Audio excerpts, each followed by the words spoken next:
students, welcome. Our today's topic is choice of script. Means script की जी choice है मीनस ये असी गल करांगे कि किस किस तरह की होंगी है। The legibility and beauty of writing depends upon the choice of script. हुण जिहड़ी असी स्क्रिप्ट चूज़ करते हैं ਉਹਦੇ ਤੇ डिपेंड करता है कि साडी जिहड़ी राइटिंग वो कितनी साफ है तो कितनी सुंदर है। If the script is psychologically correct, जेकर जिहड़ी स्क्रिप्ट जो उसने चूज़ की है वो साइकोलॉजिकली करैक्ट है मीनस बच्चे दे लैवल के अकॉर्डिंग है। The hand writing is beautiful and clear, तो जी राइटिंग है वो ब्यूटीफुल भी होएगी तो क्लीयर भी होएगी। साइकोलॉजिकल मीनस जिवें कि हुण असीं छोटे बच्चों की गल करते हैं तो उन्होंने असीं लैवल देखना, ये हो गया psychologically. Generally print script is recommended for beginners, जिहड़ी प्रिंट स्क्रिप्ट है वो जदों बच्चे स्टार्टिंग दे विच इंग्लिश लिखना सीखते हैं तो उन्होंने लिए इनू यूज़ किया जाता है। And later on it is replaced by cursive script. तो फिर जो बच्चे वड्डे होंदे आ अगली क्लासिस दे विच होंदे आ पहला लिखना सीख लेंदे वो प्रिंट स्क्रिप्ट नूं, फिर वो करसिव स्क्रिप्ट दे वल आउंदे नहीं मीनस ਉਹਦੇ ਵਿੱਚ लिखना सीखते हैं। At least peoples adopt rounded cursive script means फिर एंड ते जिहड़ी राउंडड करसिव स्क्रिप्ट हुंदी बच्चे उन्होंने अडोप्ट कर लेंदे ने। So in other words English language has 3 types of scripts having their origin in Roman script. हुण जिहड़ी रोमन स्क्रिप्ट है इहदे विच 3 टाइप्स ने मीनस किस किस तरीके नाल लिखा जा सकता है। First is print script, then second is cursive script, third one is rounded cursive script. बच्चे पहला इस स्टैप नूं फॉलो करते हैं, दैन सैकेंड वन तो आफ्टर दैट थर्ड वन। हुण असीं गल करांगे प्रिंट स्क्रिप्ट की हुंदी है। This script is imitation. Imitation means नकल, copy of the script present in text books means जो टैक्सट बुक्स दे विच जो हुण जा तुसीं आ लिखिया है देख रहे हो ये की है प्रिंटेड मटीरियल है मीनस टाइप किया होया तो फिर उस तो बाद इनू प्रिंट किया गया। ये किहड़ी स्क्रिप्ट होगी? Print script. The letters of print script are written isolated easy. हुण ये आइसोलेटेड मीनस वक्रे वक्रे होंदे ते सौखे होंदे ने ये लिखने। It is recommended for beginners for 1 और 2 ईयर्स। हुण जिहड़े बच्चे जो लिखना स्टार्ट करते हैं तो पहले 1 या 2 साल उन्होंने ये रिकमेंड किया जाता कि उन्होंने सिर्फ जी प्रिंट स्क्रिप्ट है वही सिखाई जाए।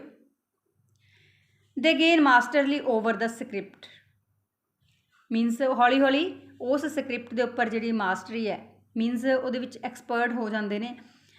Then it is does not use strokes और loops.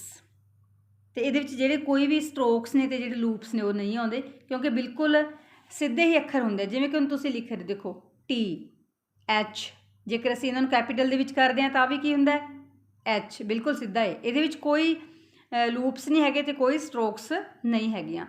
Rather simple straight leaves और कर्व्स एरिया यूज्ड मीनस सिर्फ ये जो स्ट्रेट है या फिर जो थोड़ा बहुत कर्व्स एरिया वो ही यूज़ किया जाता है।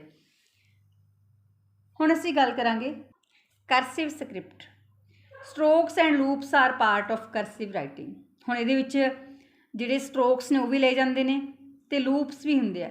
मीनस असीं देखना होंदा भी किहड़ा जिहड़ा वर्ड है उन्होंने असीं किस तरह की लैटर उन्होंने किस तरह की इसने शेप देनी है, किहड़ा स्ट्रोक कित्थे किन्ना क होएगा, किन्ना क उत्थे जिहड़ा लूप चाहिए। The letters in cursive writing are joined. इहदे विच जिहड़े करसिव राइटिंग के अखर ने सारे आपस दे विच जुड़े हुए होंगे। जिवें कि मैं तुहानूं लिख के दिखा रही हाँ, असीं पाउणा है B she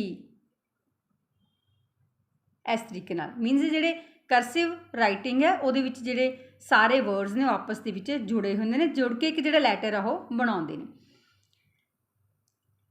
and give a running look. तो जिहड़ी रनिंग लुक है वो उहदे विच सानूं दिखाई दिंदे जिवें कि मैं तुहानूं इत्थे लिख के दिखाए ने 2 words. Peoples are able to write faster in cursive. हुण जिहड़े बच्चे ने वो करसिव लिखण दे विच भी फिर फास्ट लिखण दे योग हो जाते हैं क्योंकि उन्होंने हौली हौली जी उन्होंने स्पीड बन जाती है जो वो जोड़े लैटर ने वो जोड़ के लिखना सीखते हैं। It is the most popular script of English. ये जी इंग्लिश की मोस्ट पॉपुलर स्क्रिप्ट है। ਮੀਨਸ ਸਭ ਤੋਂ ਵੱਧ ਇਹਨੂੰ ਯੂਜ਼ ਕੀਤਾ ਜਾਂਦਾ ਹੈ। ਮੈਨੀ experts recommend cursive writing of early stages. ਹੁਣ ਕੁਝ ਜਿਹੜੇ ਐਕਸਪਰਟਸ ਨੇ ਇੰਗਲਿਸ਼ ਦੇ ਉਹ ਕਹਿੰਦੇ ਆ ਕਿ ਜਿਹੜੀ ਕਰਸਿਵ ਰਾਈਟਿੰਗ ਆ ਉਹਨੂੰ ਬੱਚਾ ਜਦੋਂ ਅਰਲੀ ਸਟੇਜ 'ਤੇ ਮੀਨਸ ਸਕੂਲ ਦੇ ਵਿੱਚ ਪੜ੍ਹਨ ਲੱਗਦਾ ਹੈ ਤਾਂ ਉਦੋਂ ਹੀ ਇਹਨੂੰ ਸਟਾਰਟ ਕੀਤਾ ਜਾਣਾ ਚਾਹੀਦਾ ਹੈ। ਬਿਕੋਜ਼ ਐਟ ਲੇਟਰ ਸਟੇਜਸ, ਕਿਉਂਕਿ ਵੀ ਜਦੋਂ ਬੱਚਾ ਵੱਡਾ ਹੁੰਦਾ ਹੈ ਜਾਂ ਉਸ ਤੋਂ ਬਾਅਦ ਵਾਲੀ ਜਿਹੜੀ ਸਟੇਜਸ ਨੇ, it is difficult to switch over to it, means ਇਹਨੂੰ ਸਿੱਖਣਾ ਥੋੜ੍ਹਾ ਔਖਾ ਹੋ ਜਾਂਦਾ ਹੈ। Cursive writing has more speed than print. ਹੁਣ ਜਦੋਂ ਅਸੀਂ ਕਰਸਿਵ ਰਾਈਟਿੰਗ ਦੇ ਵਿੱਚ ਲਿਖਦੇ ਹਾਂ ਤਾਂ ਅਸੀਂ ਜ਼ਿਆਦਾ ਸਪੀਡ ਨਾਲ ਲਿਖਦੇ ਹਾਂ, ਕਿਹੜੀ ਸਕ੍ਰਿਪਟ ਨਾਲੋਂ? ਪ੍ਰਿੰਟ ਵਾਲੀ ਨਾਲੋਂ, ਕਿਉਂਕਿ ਪ੍ਰਿੰਟ ਵਾਲੀ ਦੇ ਉੱਪਰ ਅਸੀਂ ਨੇ ਇਕੱਲਾ ਇਕੱਲਾ ਲੈਟਰ ਲਿਖਣਾ ਹੈ, ਜਦ ਕਿ ਕਰਸਿਵ ਦੇ ਵਿੱਚ ਅਸੀਂ ਸਾਰਾ ਕੁਝ ਰਨਿੰਗ ਦੇ ਵਿੱਚ ਲਿਖਣਾ ਹੈ, ਅਤੇ ਇਸ ਕਰਕੇ ਅਸੀਂ ਇਹਦੇ ਵਿੱਚ ਫਾਸਟਲੀ ਲਿਖ ਸਕਦੇ ਹਾਂ।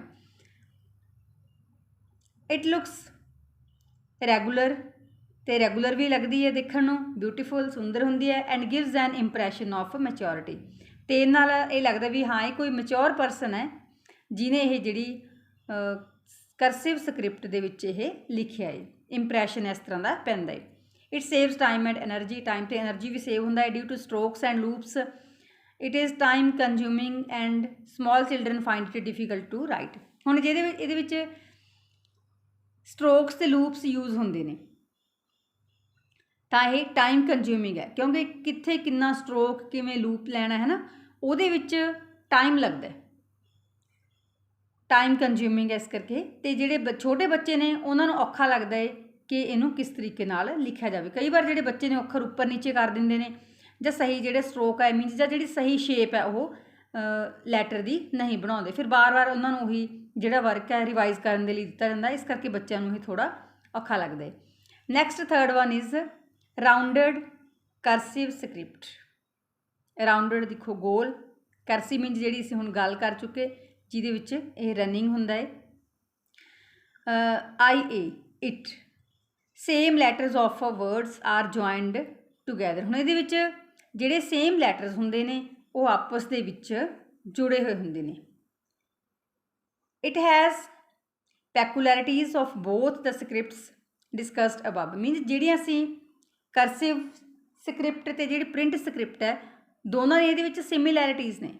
ਪੈਕੂਲੈਰਿਟੀਜ਼ ਦਾ ਮਤਲਬ ਸਿਮਿਲੈਰਿਟੀਜ਼ ਨੇ ਦੋਵਾਂ ਸਕ੍ਰਿਪਟਸ ਦੀਆਂ, ਕਰਸਿਵ ਸਕ੍ਰਿਪਟ ਅਤੇ ਜਿਹੜੀ ਪ੍ਰਿੰਟ ਸਕ੍ਰਿਪਟ ਹੈ। This script is also known as Marion Richardson script.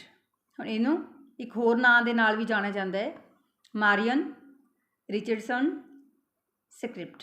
It came into existence the overcome the disadvantages of both print and cursive script.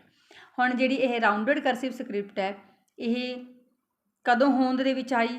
ਜਦੋਂ ਜਿਹੜੀ ਕਰਸਿਵ ਸਕ੍ਰਿਪਟ ਹੈ ਅਤੇ ਜਿਹੜੀ ਪ੍ਰਿੰਟ ਵਾਲੀ ਸਕ੍ਰਿਪਟ ਹੈ ਉਹਨਾਂ ਦੋਵਾਂ ਦੇ ਵਿੱਚ ਜਿਹੜੀਆਂ ਕੁਛ ਕਮੀਆਂ ਨਜ਼ਰ ਆਈਆਂ, ਮੀਨ ਜਦੋਂ ਕੁਛ ਸਾਨੂੰ ਔਗੁਣ ਦਿਸੇ ਤਾਂ ਉਹਦੇ ਅਕੋਰਡਿੰਗ ਜਿਹੜੀ ਇਹ ਰਾਊਂਡਡ ਕਰਸਿਵ ਸਕ੍ਰਿਪਟ ਹੈ ਇਹਨੂੰ ਯੂਜ਼ ਕੀਤਾ ਜਾਣ ਲੱਗਿਆ।